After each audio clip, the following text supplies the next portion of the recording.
Tell me about D-line and the standard that's been set from the guys that have come before you, and learning from some of those guys that came before you, and now it's kind of your turn. It's been good. We had a lot of good guys that leave. Brian, KJ, and we were fortunate enough to have good guys come back. Rook and TD.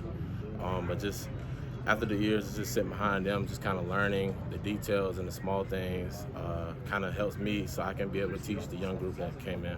Tell me some of those things that you learned from, like, a guy like KJ is very vocal and a leader. And what kind of things did you learn from, like him specifically, or maybe Brian, or maybe even Xavier or something like that? Just his humbleness.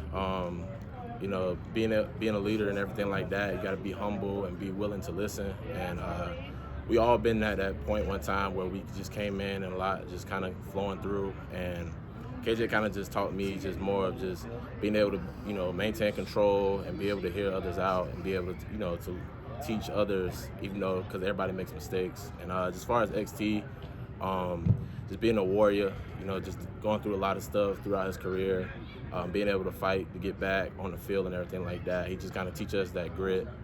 Do you still feel like the defensive line is the strength of this football team? I know the linebackers is really, really strong too, but Of course. for years and years it has been. Do you feel like that's still the case? Oh, of course, and especially like this year, I feel like with the young guys coming in, it's kind of like for us, it's like everybody's really unpredictable, which I think is good for a lot of offenses that come to us. They don't really know how to attack us because we got so many new pieces, and everybody hold their values, and I feel like it's going to be hard for them to try to scheme against us.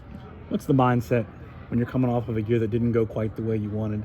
In the last game you played, you certainly didn't play as well as you liked. Does that change the mindset when you come back to spring ball and kind of get refocused on a new season and getting things back to the way they used to be?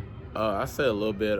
We kind of our motto around here is live modern and train old. So we kind of just continue to do the little things that we do, but do them better, I would say. And of course, coming off the season that we didn't really like how we came off, but we kind of use that as fuel into the next year and kind of have a better year.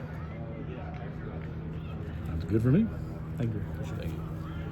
After 3 days of spring practice, how do you feel like the team is performing as a unit with some players leaving and, adjusting to some new guys filling some different roles? I feel like we're doing well for it to be the third day.